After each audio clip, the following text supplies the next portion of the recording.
Hello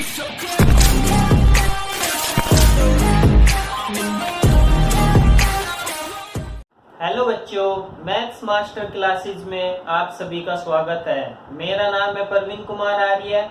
आज हम पढ़ने वाले हैं क्लास 9th का, चैप्टर का नाम है नंबर सिस्टम और आज हम देखेंगे एक्सरसाइज 1.5 का इंट्रोडक्शन। इससे पहले वाली वीडियो में हमने एक्सरसाइज 1.4 कंप्लीट की थी। अगर आपने वो वीडियो नहीं देखी है तो उसका लिंक डिस्क्रिप्शन बॉक्स में मिल जाएगा, आप वहां से जाकर देख सकते हो। अब बात करते हैं कि एक्सरसाइज 1.5 में किन किन टाइप के क्वेश्चंस हमसे पुटअप किए गए हैं। तो क्वेश्चन नंबर एक्सरसाइज 1.5 में हमें बोला गया है कि कुछ क्वेश्चंस गिवन है कि जैसे ये एक हमारा रियल नंबर है 7 और इसमें प्लस कर दिया है हमने, मान लिया जाए किसी इरेशनल नंबर को। ठीक है, 7 हमारा रियल नंबर है, रैशनल नंबर है और √3 भी रियल नंबर है, बट ये इरेशनल नंबर है √3, क्योंकि √3 की जो वैल्यू आती है वो डेसिमल के बाद में नॉन रिपीटिंग और नॉन टर्मिनेटिंग होती है। तो अगर वे नंबर हमने पहले एक बार फिर से रिकॉल कर लेते हैं, वे नंबर जो डेसिमल के बाद में कंप्लीटली टर्मिनेटेड होते हैं, जैसे कि 2, 3 या फिर एक पैटर्न के साथ फॉलो होते हैं जैसे 2, 3, 2, 3, 2, 3, तो इस तरीके से चलते चलते हैं तो इसको 2.3 की बार पे इस तरीके से हम शो करते हैं। तो ये नंबर होते हैं हमारे रैशनल नंबर। और जो डेसिमल के बाद में बार बार आगे बढ़ते हुए चले जाते हैं, कोई पैटर्न फॉलो नहीं करते, जैसे 4, 3, 2, 7, 9, 3, 2, 1 इस तरीके से चलते हैं, तो वो नंबर्स हमारे इरेशनल नंबर होते हैं। किन्हीं भी अगर इरेशनल नंबर को हम रैशनल नंबर के साथ ऐड करते हैं तो हमारा रिजल्टेंट नंबर इरेशनल नंबर होता है। क्यों होगा इरेशनल नंबर? कि मान लो ये 7 है, 7 के बाद में हम इस तरीके से 0, 0 लगा लिया और मान लो कि ये वाली √3 की वैल्यू हमारी आई है 1.73215 इस तरीके से चलती जा रही है। तो इसमें 7 के बाद ऐड करेंगे तो ये नंबर क्या बन जाएगा 8.732159 इस तरीके से, यानी कि डेसिमल के बाद में ये नॉन रिपीटिंग रहेगा और डेसिमल के बाद में ये नॉन टर्मिनेटिंग भी होगा। तो दैट मीन्स ये हमारा एक इरेशनल नंबर। तो अब हमने प्लस के साइन के साथ देखा, इसी तरीके से माइनस से भी इसी तरीके की वैल्यू आएगी। 7 माइनस अगर हमने √3 लिखा है बच्चों, तो इसी तरीके से अगर √3 की कोई वैल्यू होगी, जैसे ये 7 है, 7 में से कोई भी वैल्यू अगर हम √3 की वैल्यू माइनस करते हैं, मान लो कि वो 1.732593 समथिंग जो कुछ भी आई है, हम यहाँ पे डिस्कशन नहीं कर रहे हैं कि √3 की वैल्यू क्या होती है। मान लो कि ये नॉन टर्मिनेटिंग हमने पढ़ा है पहली एक्सरसाइज में, √3 एक इरेशनल नंबर होता है। अब यहाँ पे आप देखोगे तो इसी तरीके से कोई पैटर्न यहाँ पे फॉलो नहीं होगा। जैसे इसमें से माइनस करना शुरू करोगे तो यहाँ पे 7 आ जाएगा आपका, फिर यहाँ पे 0 आ गया, ये 4 आ गया, ये 7 आ गया आपका, ये 6 आ गया, ये 2 आ गया पॉइंट, और यहाँ पे आप देखोगे तो ये हमारा फिर से 6 में से बन गया 5 बचा। तो इस तरीके से ये भी नंबर क्या है इनफाइनाइट टर्म तक, यानी कि डेसिमल के बाद ना इसमें कोई टर्मिनेटिंग टर्म आएगी, ये टर्मिनेट भी नहीं होगा, और साथ ही साथ बच्चों ये क्या नहीं होगा कि कोई भी रिपीटेशन इसमें नहीं होगा। ठीक है बच्चों। अब नेक्स्ट जो आता है आपका वो हम देखेंगे मल्टीप्लिकेशन के साथ में। अब जैसे मल्टीप्लिकेशन के साथ में बच्चों हम देखें, मान लो कि हमें गिवन है 7 इंटू में √3 या √2, मान लो कि 7 √2 लिखा है हमारे पास में, 7 √2। तो ये 7 √2 का मीनिंग क्या होता है? एक्चुअली 7 इंटू में √2। अब इसी तरीके से 7 की मल्टीप्लाई करेंगे हम, 7 इंटू में 1 पॉइंट मान लो 41423 7 इस तरीके से कोई वैल्यू चल रही है। अब 7 की मल्टीप्लाई भी करते जाएंगे तो ये वैल्यू डेसिमल के बाद में अलग अलग नंबर्स हमें मिलते चले जाएंगे बच्चों। तो ये भी जो नंबर्स होंगे डेसिमल के बाद में रिपीटेटिव नहीं होंगे। अब इसी तरीके से डिवीजन की बात करें तो डिवीजन में भी हम क्या लिखते हैं 7/√2। ठीक है, तो ये रैशनलाइज एक तरीका होता है। रैशनलाइज अभी नेक्स्ट वाले प्रॉपर्टीज में देखेंगे इसी चैप्टर की। तो रैशनलाइज क्या बोलता है कि इसी भी सेम नंबर से ऊपर मल्टीप्लाई कर दो, सेम नंबर से नीचे मल्टीप्लाई कर दो। अब ये नंबर ऊपर वाला बन जाएगा 7/2 अपॉन में ये वाली वैल्यू बन जाएगी 2। तो 7/2 दैट मीन्स ये फिर से एक इर्रेशनल नंबर है। किसी भी इर्रेशनल नंबर को अगर हम रैशनल नंबर से डिवाइड करेंगे तो हमारे पास में फिर से एक इर्रेशनल नंबर आएगा। अब बच्चों हम चलते हैं हम अपनी नेक्स्ट प्रॉपर्टी की तरफ। तो बच्चों हमने देखा कि किन्हीं भी ऑपरेशन के अगर एक किसी भी रैशनल नंबर को इर्रेशनल के साथ मल्टीप्लाई करेंगे या डिवाइड करेंगे या प्लस करेंगे या माइनस करेंगे तो हमारे पास रिजल्टेंट नंबर जो होगा वो एक इर्रेशनल नंबर होगा। अब बच्चों हम जानने की कोशिश करते हैं नेक्स्ट प्रॉपर्टी में क्या देखते हैं हम। अब नेक्स्ट प्रॉपर्टी आती है इर्रेशनल नंबर्स के ऑपरेशंस, यानी कि इर्रेशनल नंबर को कैसे हम प्लस करते हैं, किन्हीं भी दो इर्रेशनल नंबर को कैसे मल्टीप्लाई करते हैं, कैसे डिवीजन करते हैं, वो वाली चीज जानने की कोशिश करते हैं। पहले मैं इसमें छोटी सी एक चीज आपको बताऊंगा। मान लो कि आपके पास में ये नंबर लिखा हुआ है √3, ठीक है, कोई नंबर दूसरा लिखा है √5, ठीक है। तो बच्चों जैसे आप अलजेब्रा वाले में 8th क्लास में पढ़ते थे, अलजेब्रिक एक्सप्रेशन में आप वहां पे वेरिएबल पढ़ते थे x, एक वेरिएबल आपके पास में होता था y। तो कभी भी जैसे x² होता था और x होता था, ये दोनों के दोनों एक लाइक टर्म नहीं होते थे। क्या ये दोनों के दोनों एक लाइक टर्म नहीं होते थे। इसी तरीके से √3 और √5 लाइक टर्म्स नहीं है। इर्रेशनल नंबर में हम लाइक टर्म्स को ही एक साथ इकट्ठा ऐड कर सकते हैं। एक ही लाइक टर्म अगर होंगी तो उन्हीं लाइक टर्म्स को हम सब्सट्रैक्ट कर सकते हैं। जैसे एग्जांपल के तौर पे हम बच्चों देखते हैं किस तरीके से।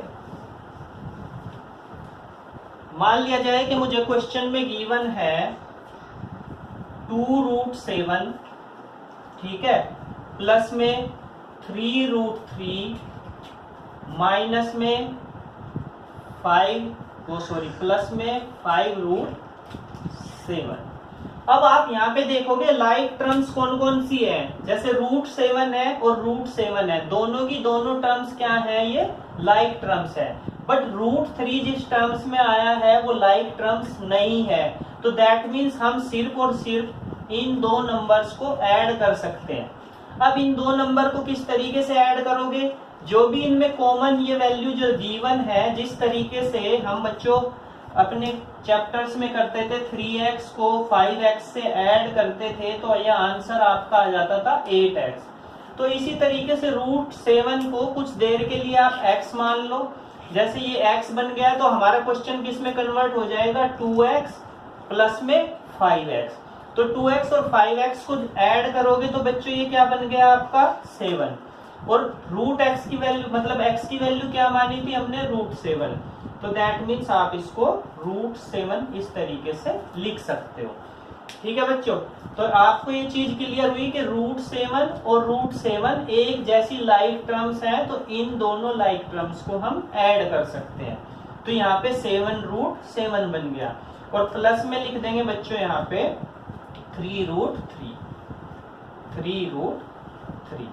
तो ये हमारा पर्टिकुलरली आंसर आ गया इस क्वेश्चन का बच्चों। तो प्लस हमें जिनका करना है तो दैट मीन्स हम लाइक टर्म्स का ही बच्चों प्लस करेंगे। दोबारा से बता दे रहा हूं कि इस टर्म को जैसे आप x मान लोगे, इस टर्म को भी आप x मान लोगे। जो इनके कोफिशिएंट होते थे उनको हम ऐड करते थे, 5 को 2 को हमने ऐड कर लिया तो 7 बन गया। और जो x हमने माना था कुछ देर के लिए कि x है ये √7, तो उस वैल्यू को एज इट इज हमने यहाँ पे रख दिया है। तो सिंपल तरीके से 7√7 प्लस 3√3 बन गया। अब देखते हैं बच्चों माइनस का पार्ट। माइनस किस तरीके से करते हैं किन्हीं भी दो टर्म को इर्रेशनल नंबर की। बच्चों इरेशनल नंबर की जो टर्म्स को माइनस करेंगे, मान लो कि मुझे गिवन है 7√7 माइनस 3√7, ठीक है। तो अगर लाइक टर्म्स होंगी वही आप प्लस या माइनस कर सकते हो। यहाँ पे फिर से जो 7 है, √7 और √7 है, ये दोनों सिमिलर टाइप की टर्म्स हैं। तो दैट मीन्स इनका कोफिशिएंट क्या बना हुआ है 7 और इसका कोफिशिएंट क्या बना हुआ है 3। जैसे हमने इसको x मान लिया, इसको भी x मान लिया, तो 7 में से 3 जाएगा तो हमारे पास क्या बचेगा 4, और उसके सामने आप क्या लगा दोगे बच्चों √7।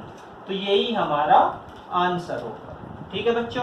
अब देखते हैं हम मल्टीप्लाई, किन्हीं भी दो इरेशनल नंबर्स के बीच में मल्टीप्लाई किस तरीके से होती है। रफ कर देते हैं इसे।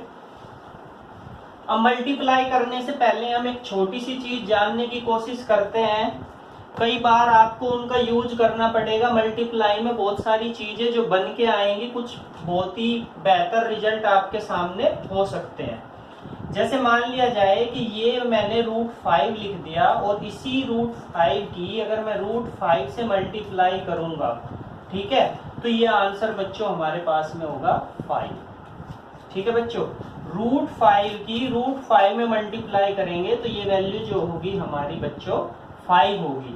इसका मतलब क्या हुआ कि किसी भी सेम नंबर की सेम नंबर से मल्टीप्लाई करोगे तो ठीक है, सेम रूट वाले नंबर से करोगे, जो रूट में वैल्यू गिवन होती है वही हमारा आंसर होगा।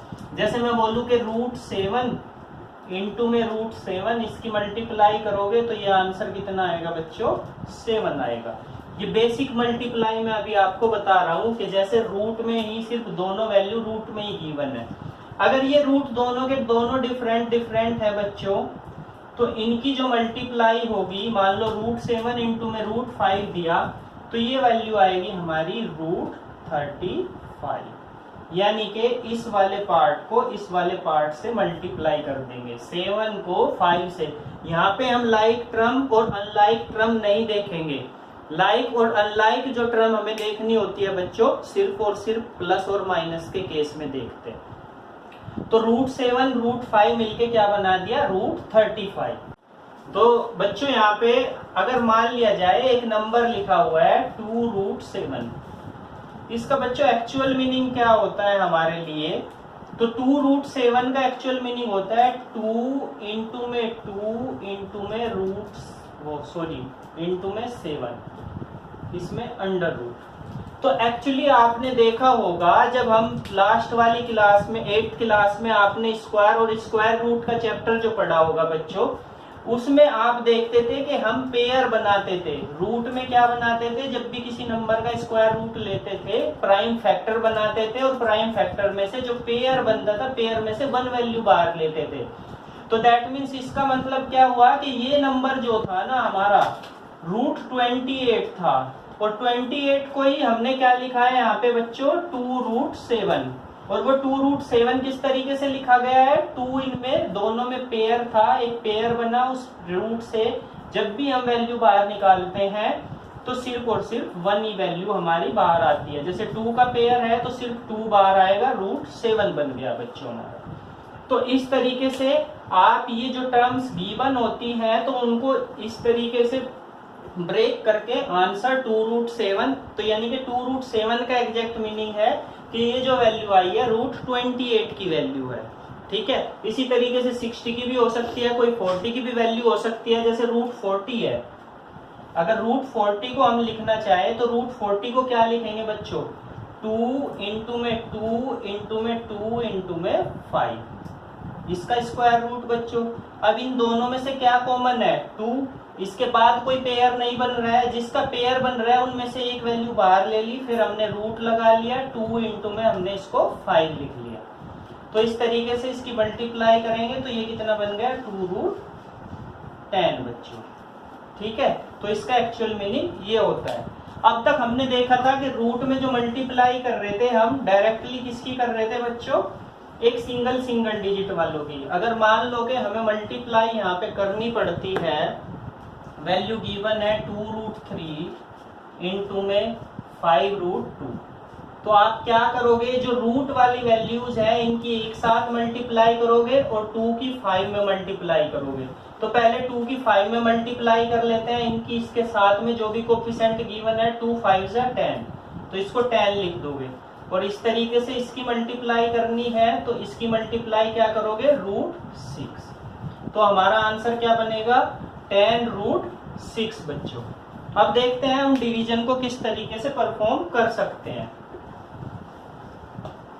अगर हम डिवीजन की बात करें बच्चों, मान लो कि हमें डिवाइड करना है 7√6 को, हमें डिवाइड करना है बच्चों √3 से। तो हम √7 को क्या लिख सकते हैं, 7 इंटू में √6 को लिख सकते हैं हम बच्चों 2√2 इंटू 2√3, क्योंकि √6 किससे आएगा, हमारे पास में 2 की 3 से मल्टीप्लाई करोगे तो 2√6 बनेगा, अपॉन में ये वाली वैल्यू क्या है हमारे पास, √3।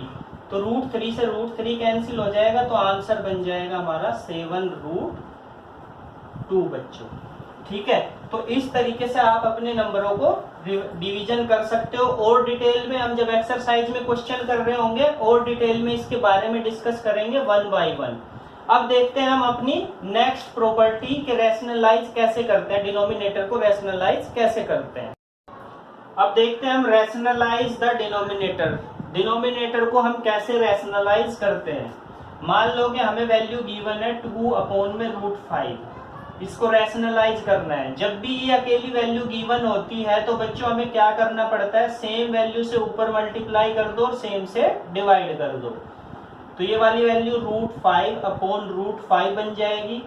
तो 2 को √5 से मल्टीप्लाई किया तो 2√5 बन गया हमारा बच्चों। और ये वाली वैल्यू √5 में √5 से मल्टीप्लाई करते हैं तो ये वाली वैल्यू क्या बन जाती है हमारी 5। तो ये डिनोमिनेटर रैशनलाइज हो गया है कि डिनोमिनेटर को जो रूट में जो वैल्यू थी उसको हम न्यूमिनेटर में ले गए हैं, डिनोमिनेटर से हटा दिया है। अब ये तो बेसिक चीज हुई। अब हमारे पास प्लस माइनस के साइन के साथ भी ये क्वेश्चन दे देता है। अब वो क्वेश्चन किस तरीके से हो सकता है बच्चों, आपको कि हमें दे दिया है कि 1/2 प्लस में √3, ठीक है, मुझे इसको रैशनलाइज करना है। तो जब भी ये प्लस या माइनस का साइन गिवन होता है तो बच्चों जब भी ये प्लस का साइन होता है तो हमें क्या करना होता है कि मल्टीप्लाई कर देते हैं इसी नंबर से, ठीक है। तो यहाँ पे माइनस का साइन लेंगे, 2 - √3 लिखेंगे, अपॉन में 2 - √3, यानी कि प्लस का साइन होगा तो माइनस का लेंगे, अगर यहाँ पे माइनस का होगा तो दोनों तरफ ऊपर नीचे प्लस का साइन लेंगे। बच्चों इस चीज को ध्यान से देखना कि अगर प्लस का साइन है तो हमें माइनस लेना है, अगर यहाँ पे माइनस का साइन है तो दोनों जगह पे प्लस लेना है। अब इसको सोल्व करेंगे तो सोल्व करने का तरीका क्या होगा, 1 की मल्टीप्लाई हम देखते हैं जब भी फ्रैक्शंस में नंबर होते हैं न्यूमिनेटर की न्यूमिनेटर में, डिनोमिनेटर की डिनोमिनेटर से मल्टीप्लाई करते हैं। अब जैसे 1 की मल्टीप्लाई करनी है 2 - √3 से, तो यानी कि 1 की मल्टीप्लाई एक बार 2 से होगी, फिर दूसरी बार √3 से होगी। अब इसको मल्टीप्लाई करेंगे तो ये 2 बन गया हमारा और ये वाली वैल्यू हमारी √3 बन गई अपॉन में बच्चों। अब ये वाला पार्ट जो बन गया हमारा 2 प्लस में √3 और 2 माइनस में √3 बच्चों। अब ये हमारा यहाँ पे फॉर्मूला क्या एप्लीकेबल हो गया है, a + b a - b। हमने एक प्रॉपर्टी पढ़ी है अलजेब्रिक एक्सप्रेशन में बच्चों 8th क्लास में कि a + b a - b अगर हमें गिवन है a + b और a - b तो इसकी वैल्यू बच्चों हमारे पास क्या होती थी, a² - b²। तो उस तरीके से ये वाली वैल्यू क्या बन जाएगी बच्चों हमारी 2 - √3 अपॉन में 2 का स्क्वायर, यानी कि 2 का स्क्वायर कितना बन गया बच्चों 4 माइनस √3 और √3 की मल्टीप्लाई करेंगे तो यानी कि ये वैल्यू आ गई 3।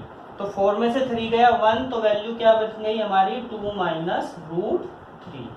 ये हमारी क्या थी, रैशनलाइज फॉर्म थी बच्चों। तो इसी तरीके की क्वेश्चन आपके एक्सरसाइज में हमें देखने को मिलेंगे बच्चों। अगर आपको ये वीडियो पसंद आई हो तो नेक्स्ट एक्सरसाइज, अगर आपको ये वीडियो पसंद आई है तो वीडियो को लाइक करना, शेयर करना और वीडियो पे कमेंट भी करना जरूर। और नेक्स्ट एक्सरसाइज, नेक्स्ट वीडियो में हम जो देखेंगे एक्सरसाइज 1.5 के क्वेश्चंस देखेंगे। और हमारे चैनल को सब्सक्राइब करना बिल्कुल मत भूलिएगा बच्चों। धन्यवाद बच्चों।